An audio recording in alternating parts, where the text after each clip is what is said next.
Hey friends, John here from Proverbs 27:9 Fragrances. Today I'm going to be giving you my better late than never favorite 10 fragrances to wear in the winter. Make sure you're subscribed to the channel, you've got the notifications turned on. That way you're notified every time we upload this sweet smelling fragrance related content. And speaking of sweet smelling fragrances, most of the fragrances on this list are going to be characterized by a sweet aroma. And it's because a sweet fragrance cuts through the cold and you can really pick it up, and it projects really well in the cold weather. In hot weather, sweet fragrances are a little too cloying. Also, these fragrances are going to be mostly spicy, and that's a personal preference of mine. I really like spicy fragrances, and they really sing in the wintertime. And also, very green woods. So I like woody fragrances all year long, but in the wintertime, coniferous, evergreen type, pine, fir, things of that nature really sticks out and smells really good in the cold winter months.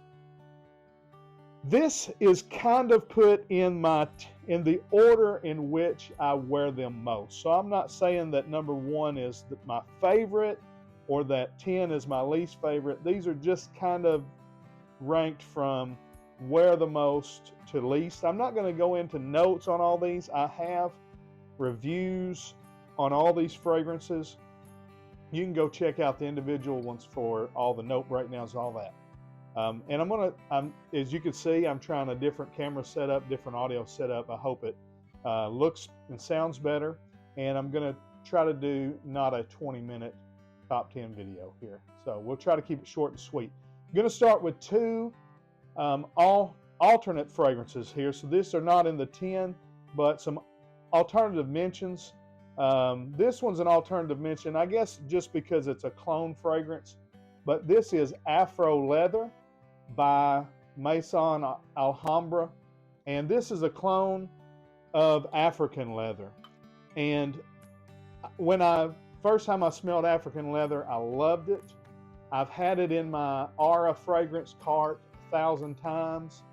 I probably would have bought it by now had I not come across this. I do have African leopard as well, which was probably the most famous clone of it. And it's, I think, a Paris Corner fragrance. And although it's a good clone, it never was close enough that I thought I can have this and not the original. But when I found this, the quality and everything, it sticks out. It is great. I would wear this a lot, enough to be in my top 10 if my wife and daughter didn't hate it. But beautiful cardamom, tons of spices. It is a spice bomb, if you will. Memo Paris made the original African leather. It's a great cold weather fragrance. Another one that is my other alternate mention, and it is Burberry London. And everybody needs a good cheapie. And this is a great, again, it's kind of a Christmassy smelling fragrance. Works really well in the winter months, and it is very inexpensive. All right, so here's my top 10. We'll start again at 10 and we'll go down to 1. Number 10 spot, Bvlgari Man in black. This fragrance is so spicy. It has a little bit of a medicinal quality, but it's you can dress this up. You can wear it with a suit and tie. You can wear it with a black leather jacket. It's a great fragrance, and one that is well beloved in the fragrance community. Number 9, from the house of Versace, it's Versace Man Oud Noir. So, again, this one also, it's an oud fragrance. There is a slight oud note here, but it's not that very pungent medicinal oud like you find in BR 540 or Oud for Glory or any of the Oud for Greatness, whatever. Those two are so good, I can't even remember which one is the original. This is kind of a more sweet, mild, fruity oud. very woody, and it's just a killer fragrance. You can see I've got a deep dent on that one. At the number 7 spot is one that's new to my collection. I've not had it long, but I love the house, love the line. It doesn't get much publicity in the fragrance community, but if it ever catches on, look out. But it's from the house of Caron, and this is Pouring On de Caron Le Soir, one of their newest releases, a flanker to their original old school gentleman's fragrance. But this is a great iris, powdery smooth iris fragrance. I didn't really know that's what it was. Le Soir means the evening, so I knew it was going to be a nighttime type fragrance. But if you like Valentino Uomo Intense, if you like the fragrance that's next on my list, you would probably really, really like this one. Next on the list at the number 6 spot, from the house of Dior, this is Dior Homme Intense. So you know this one, leather, chocolate, and that lipsticky, slightly powdery iris. This would be higher on the list if I didn't want to go through my bottle. So I only wear it, once or twice a month. But I love this fragrance. You love this fragrance, or you may hate this fragrance, but you know this fragrance. All right, 10, 9, 8. Oh, excuse me, that was 7, not 6. That was 7. At the number 6 spot, from the house of Botegga Vanetta, and this is Botegga Vanetta Pour On Parfum. This is the Grail, the Holy Grail one. This is the hardest one to find. You can find the Pour On EDT. I know Justin Copeland really likes it. Several people do. If you've ever smelled that one, when you smell this one, it's like going from watching black and white TV to watching 4K ultra high def TV. It's just so much brighter, so much more vibrant. This is like you're wearing a supple black leather jacket. You're standing in an ice cold forest. There is pine trees all around you. It's just green pine, leather. It's just winter in a bottle. Not really a lot of spices and things, but leather and fresh cut green pine. All right, at the number 5 spot, one that I've had in my collection a long time. I wear it a lot. I love it. From the house of Mugler, it's the original Amen, the EDT. This was my scent of the day a couple of days ago. I love it. I've smelled not everything in the line, but I've smelled several in the line, and this is still my favorite. That kind of rubbery, medicinal type tinge that a lot of people turns off a lot of people, I really like. It doesn't stick out like a sore thumb to me, but the spice and the almost ambroxan type lift that you get when you wear it, and I don't think it has any ambroxan in it.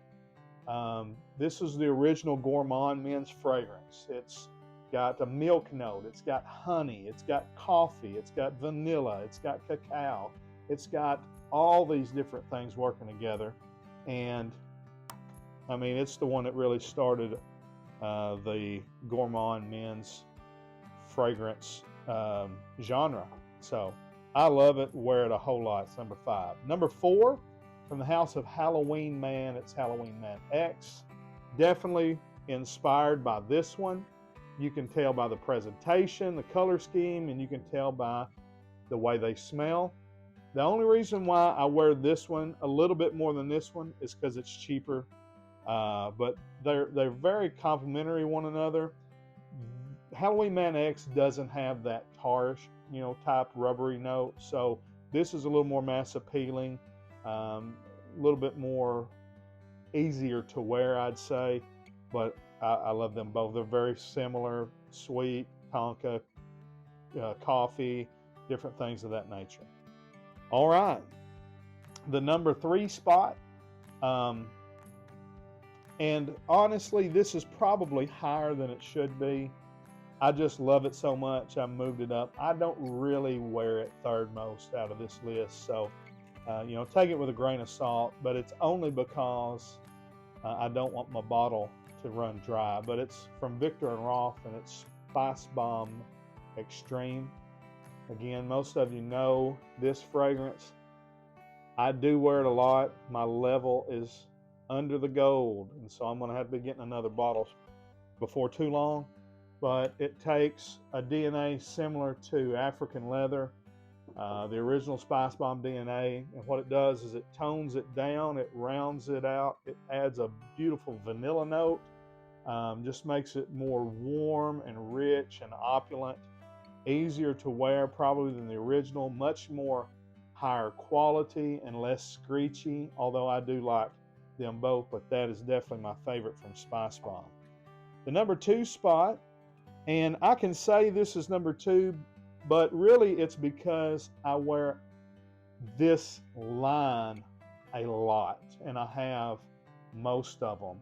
And it's from Guerlain. It's the LOMidal line, and my favorite for the winter is the Extreme. I have the Eau de Parfum, I have the La Extreme, I have the original EDT that is fantastic, but the best of the bunch is Extreme. Almond, leather, cherry, plum, some spices, some herbs. It's herbal, it's aromatic, it's masculine, it's sweet, it's nutty, it's everything you're looking for in a winter fragrance. And Guerlain is a powerhouse in the perfumery world, but for some reason just not as popular in America. But my most worn fragrance in the wintertime, number 1 on the list today from the house of Lalique, and it is white and black. What the original Lalique white is to spring and summer, Lalique white and black is to fall and winter. It is very similar to Parfums de Marly Layton. It takes inspiration from probably Angel Men and different things of that nature. But it's sweet, it's spicy, it's resinous, it's almost oudy to a certain very small point, maybe a little bit kind of like this one is. But it is really a good conglomeration of all of these fragrances in one, toned down with a nice, mass appealing DNA. Like I said, probably based on Parfums de Marly Layton. But it's cheap, and I wear it an absolute lot. So those are my 10 most worn fragrances of the winter. I'd like to know, what are your 10 most worn? And again, this is not top 10 favorite as much as the 10 that I wear the most, but of course I wear them because they are my favorites. Some other ones I could have thrown in there, Dior Sauvage Elixir. I didn't put it in the list because I wear it all year round. It's my probably number 1 signature scent right now. All right, you know what to do. Like and subscribe. Let me know in the comments if you like this new camera angle, setup, sound, all of that. Till we see you down the road, I say God bless. Frag on, frag town.